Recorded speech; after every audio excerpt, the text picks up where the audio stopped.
Ayan guys, good morning. Update lang. Pasensya na kayo kung naging irregular yung upload natin kasi sa ngayon, kagabi dinala namin sa ospital si Liam at na-admit siya doon, naka-confine siya. Baka magtagal kami ng hanggang 3 days doon. Napuno ng plema yung baga niya, so kailangan gamutin. Hindi na kaya ng mga gamot na iniinom, so kailangan sa suwero. Dadaan lang ako dito sa Farm 1 at papa-stable na yata si Edwin. O tama, ito na yung makina. Ayun na siya. Disco, yung medyo malalim-lalim na hukay para maganda yung durog, tapos paparoto natin. Nako, gagasgas siya, no? Alisin ko lang.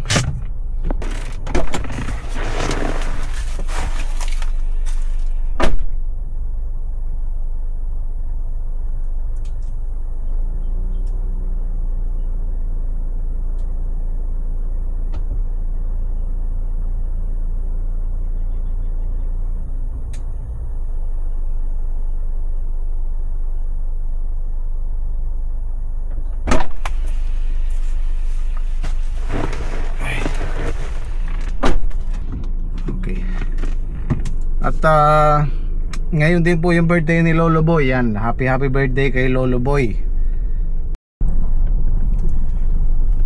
Bayaran ko lang tong magdi-disco, tsaka tayo pupunta sa ospital.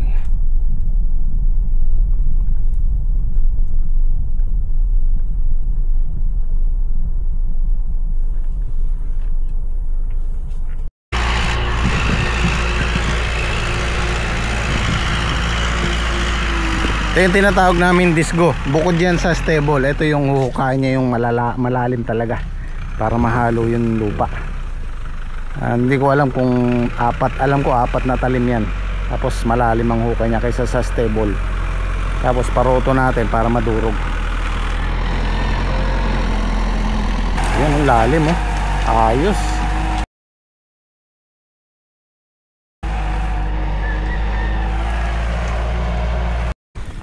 So papasabay ko na tong sa kabila, sa Farm 1. Ito medyo mataas ang presyo nito kasi apat lang yung talim. Sa stable kasi medyo malapad ang kuha niya, kaya maraming balik to. So 4,000 yan, isang hektarya. Tsaka dito kulang kalahati, so 5,000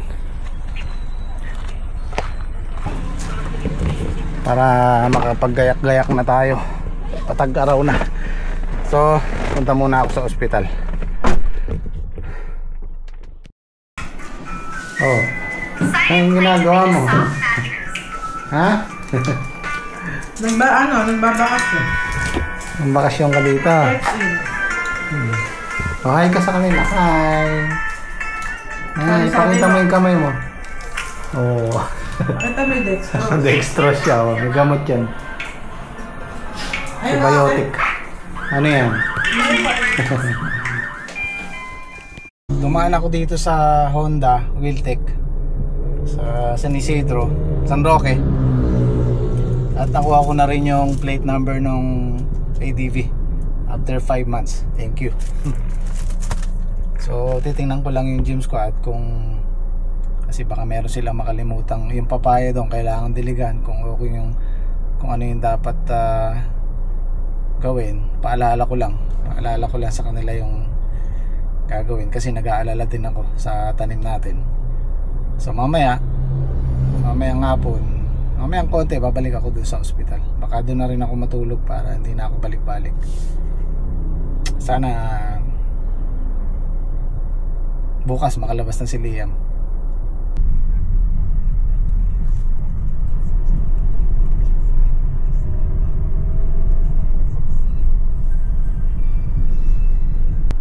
Time check natin 1:27. Sigurado nagpapahinga yung gym squad niyan. Ayan o, kung mapapansin nyo yung mga papaya parang nalalanta na. Kailangang matubigan. Sana meron pa silang tirang ulam. Dito na rin ako manananghalian.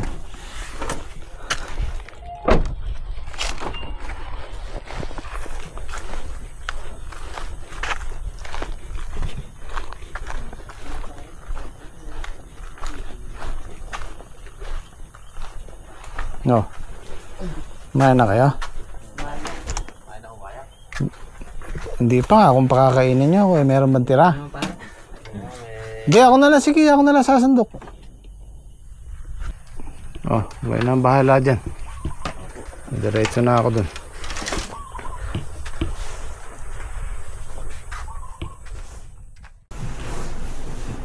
Kain tayo. Dito kami titira sa ospital ng hanggang 3 to 4 days.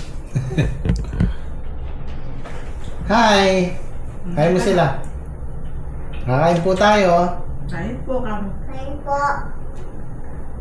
Hindi ako makalimutan ka namin. Okay, panibagong araw po tayo. Ang vlog po natin, pinagdudugtong-dugtong ko lang para may update lang po tayo sa YouTube. Ito na yung farm tree. Ayan. Disgo ang tawag namin dyan. Kung makikita nyo, ang lalim ng hukay para maano yung lupa, ma-expose sa araw. Tapos pagka medyo nabilad na ng konti, paparoto natin para madukurog yan, para pumino. Gagayak na natin yan. Talong kalahati, okra kalahati, or mas lamang ng konti yung talong siguro. Kukunin namin yung mas pinakamababang parte niya, doon natin ilalagay yung okra. Kasi yung okra pag malalaki na, malakas sa tubig, medyo may panlaban sa tubig. Tapos ito yung farm 1, pinadisgo ko na rin. Titingnan natin kung pwedeng isabayan dito sa kabila, kung pwedeng rotohin. Babalagan po natin yung buo hanggang doon sa may patubig. Yung upload natin kahapon nung isang araw pa, late siya ng isang araw, kaya pitas na naman ulit ng Gym Squad ngayon. So mamayang hapon papaulit natin to sa roto para madurog. Tapos kinabukasan papatanim na tayo ng okra dun sa dulo. Unahin natin yung okra, 4 na kilo daw sabi ni Edwin. Tapos yung talong dito siguro mga 40 or 53, mas marami ng konti dito sa farm 1. At lulusong muna ako sa farm 2, tingnan ko yung harvest doon. Medyo i-delay natin ng konti yung dito sa Ampalaya. Unahin lang muna natin to kasi hindi pwedeng pagsabayin, baka maano si Edwin puwersa. Pag okay na itanim natin doon, tsaka natin babalagan to. Yan, basura yan galing sa irrigation, dito tinatambak. May butas Kuya Tirso. Ay, ito yung kapit bukid natin. Ito yung kubo niya. Si Shirley, nakausap ko siya nung isang araw.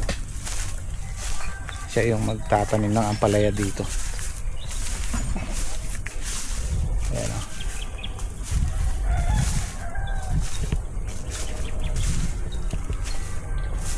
Ganda rin yung kubo niya, no? Halos kapareho lang nung kubo dun sa farm 1, kaya lang malaki ng konti yung doon. Actually yung kubo na yon kinuha ko gantong style, open siya dito, kaya lang pinabago ko, pinasara ko yung dito nya. Meron tayong kasabay na magtatanim kung sakasakali ang palaya, tsaka kung ano man yung plano ni Shirley. Si Kuya Tirso, kaka sideline siya dito, naglilinis-linis. Pinabayaan ko naman at sabi ko basta huwag pababayaan yung kambing. Basta sabi ko laging busog, walang problema sa akin, pwede kang sumideline dyan. Kasi hawak naman ni Kuya Tirso yung oras niya. Basta sa umaga napakain na niya yung kambing, tambay na siya, okay na siya, pahinga na siya. Tapos sa hapon lang ulit. So ganun lang ang routine ni Kuya Tirso. Basta sabi ko okay yung mga kambing na mapapabayaan, fine, pwede kang sumideline para mas malaki yung kita. Buhay kukuha ng pangulam. Kukuha na po ako baloktot.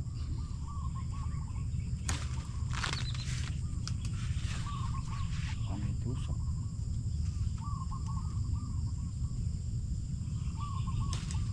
Narin pong dalawa. Morning, good morning. Idol, good morning. Maraming bunga yung upo. Nagwagang katadya.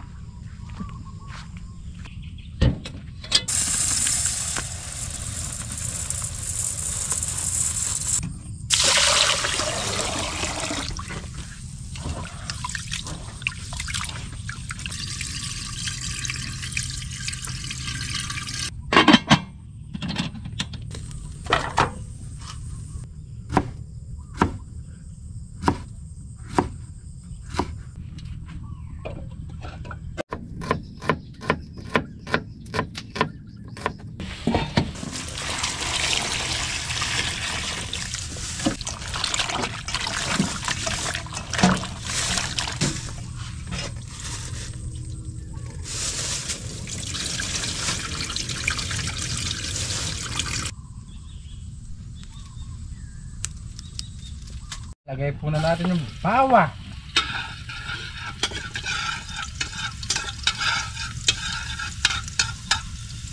Sibuyas.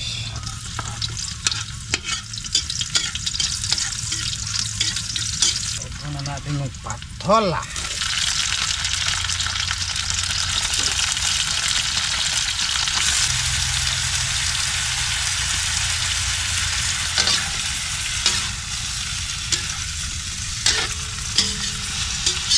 Konting tubig.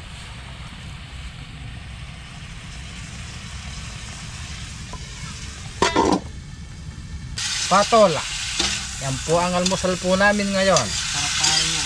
Masarap po ngayon ang gulay. Marami tayong mga nakakutin na islang tayo. Susunod pare. Unahin muna natin kaya yung patola bago natin nakutin na. Patola muna tayo. O parang naninibago ako sa patola eh. Sige pare, upo muna. Para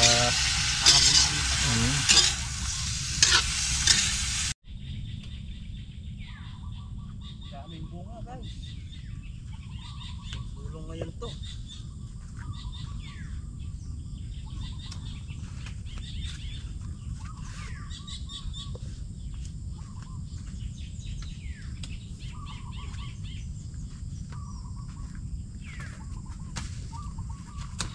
lalaki. Wow, quality.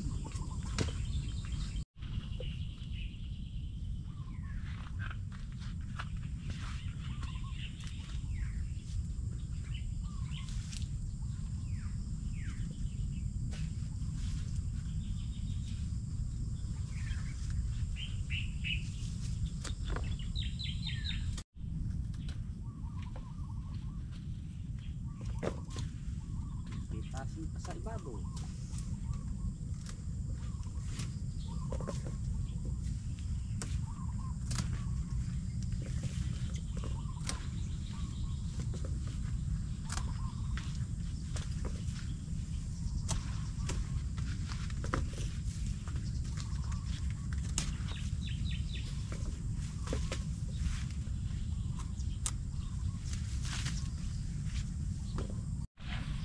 Papasin nyo po, nung una po namin yung upo para po mamaya hindi mabilag.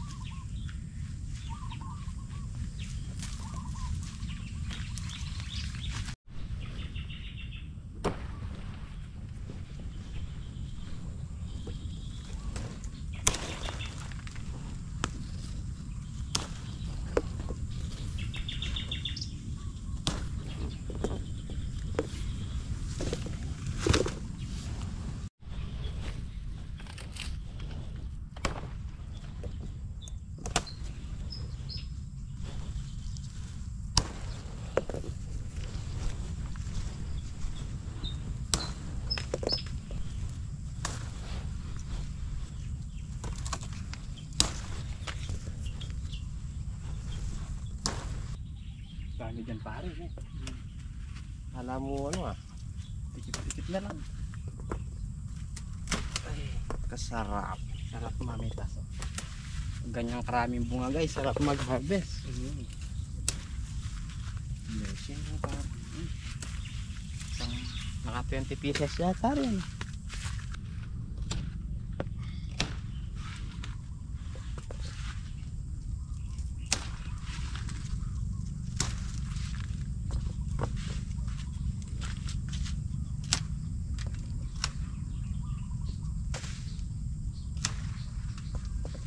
Guys, kakain muna kami. Ba, nakaluto na pa. Si paring niya. O pare, Ayun oh. Talagang ibang yung tagaluto natin. kain po muna kami. Meron pa po kaming natirang 2 tudling. Madami po bunga ngayon. Napitas. Ang dami ngayon guys. Kaya yung ano niyan? Papalaban 40. na naman yung ano nito. Panghakot. Nakailan nung nakaraan? 35? Mga 37. 37. O kaya 40 na eh. Ay, 50 Papalaban na yan. naman yung panghakot ngayon. Ay, 50 yan. Kain po muna tayo guys. Pare, nakaluto ka na. Ay, nakakain na. Ba, iba ka talaga pare. Bilis magluto. The flash. The Flash, saka The Flash. The flash. Tsaka the flash na eh. The Flash. The flash, the place. Kain muna tayo. Yan po ang request ng iba. Gulay po, sariling gulay. Patola. Ay, po muna tayo. Para Salpo malakas tayo. yung pagbubuhat mamaya. Sariwang patola. Sarap na. Bagong pitas. Guys, so bagong harvest. Matamis. Biswa.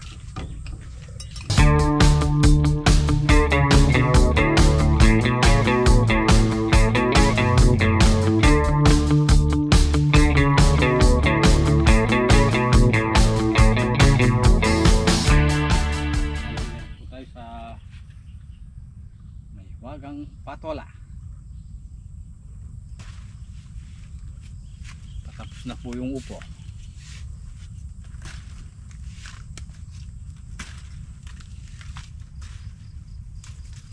Kailangan na po natin magtanggal ng dahon, magbawas sa ibabaw. Marami na po siya ngayon. Ayun, dumami. Dahon na magulang. Kaya tulad po niya, no, nakapatong. Madami. Kailangan tanggalin po ganyan. Kaya marami po yan. No. Yan po na po umpisang bumaloktot yan dito, makalawit ng maayos. Dali lang naman tanggalin ang ganyan. Guys, sa patola naman kami. Medyo atas po ngayon, medyo madalang yung bunga.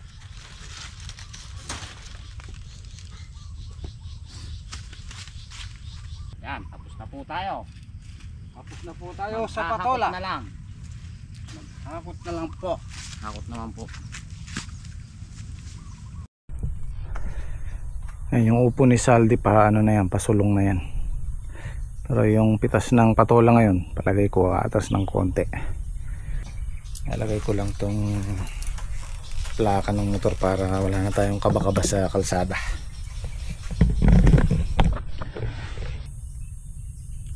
Okay.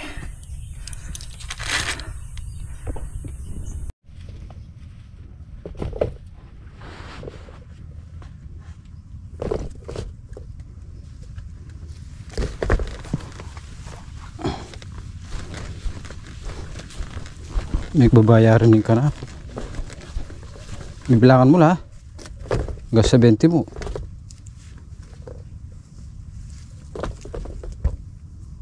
Ano pare?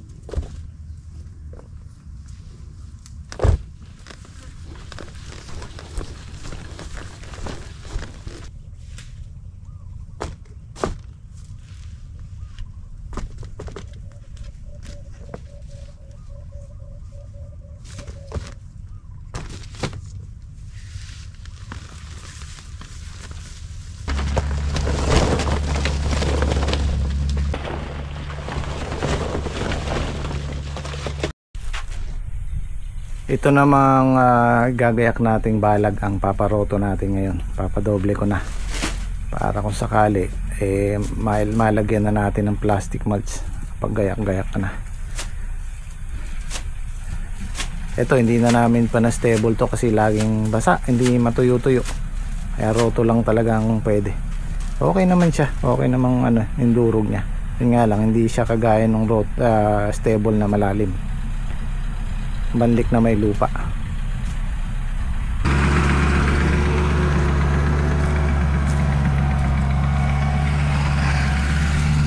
Ayos na, pwede na to.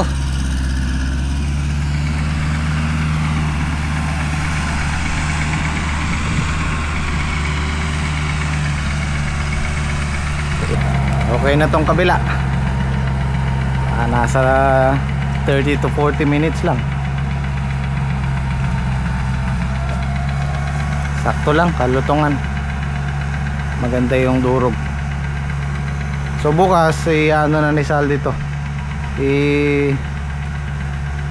Idadaop na niya, gagawa na siya ng tudling. Tapos magpapabaon tayo ng pataba at saka plastic mulch na maigayak na. Para kung sakaling maulanan man at least naka-ready na. Tatayo na lang yung balag. Bagong pag-asa sa Tag-Araw. Sabay-sabay de. Nagkukuhan po kasi sa amin, hindi po pwede kasi yung puro ampalaya. Katulad nga ho nun, iiwasan natin yung kalamidad. Mamaya makakalamidad tayo, hindi biro yung gastos ng ampalaya. Kailangan lagay tayo sa medyo sigurado. Kailangan talaga merong ibang tanim. Ampalaya, talong at saka okra. Nga lang medyo sa ngayon mamumuhunan talaga tayo.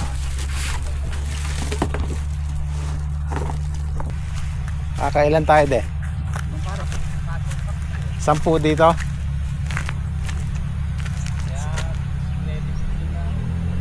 Mas maluwag to kasi mas malapad to kaysa dito. So makaka-10 siguro tayo dito, siyam na tudling. Bali 19. O 19, sabihin na natin 18 tudling. Parang ganun din. Tapos yan, tama bukas pag hinang traktor ni Saldi yan, mas pino yan. Pipino yung magiging tudling natin.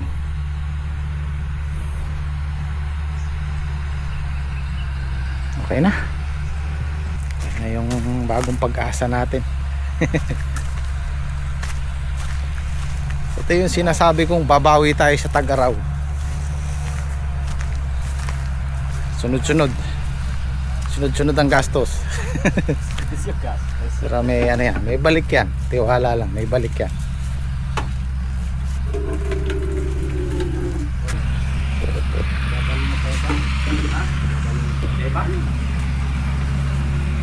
Hanggang nagpapalam.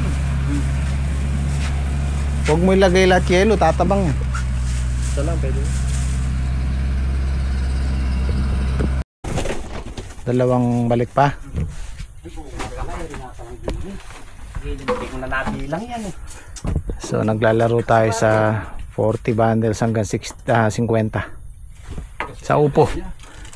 60. Sa Matis, magpunilada pa rin. Marami yung maliit.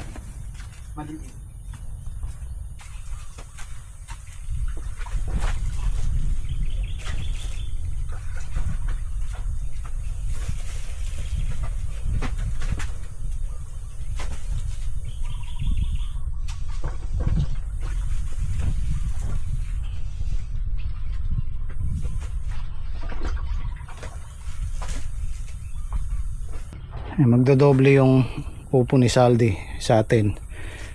Mangangalahati naman sa atras. Pero kaya pa rin ng 300 yan. 30. 42. 420 yung patola natin. Umatras ng halos 300, halos 300 kilos. ang sumulong natin itong upo. 72. Nagdoble. 35 lang yan ng ano eh. 35 nga ba? Opo. 35, halos doble yung ano natin, yung upo. Sa susunod, bukod sa makalawa, sa susunod na araw pitas, mas susulong pa yan, baka makaisandaan na yan.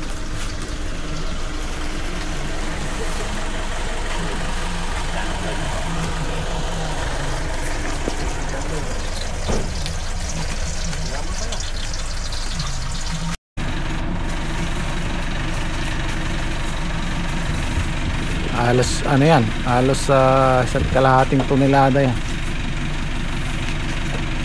Kasi yung upo mahigit ano na yan, halos 1 tonelada na timbang niya sa kilo.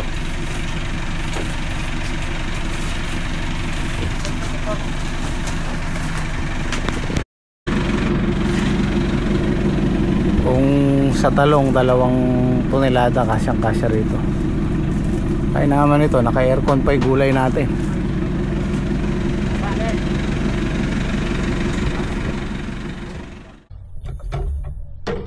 Kain tayo, kain. Balatong. Kain po tayo.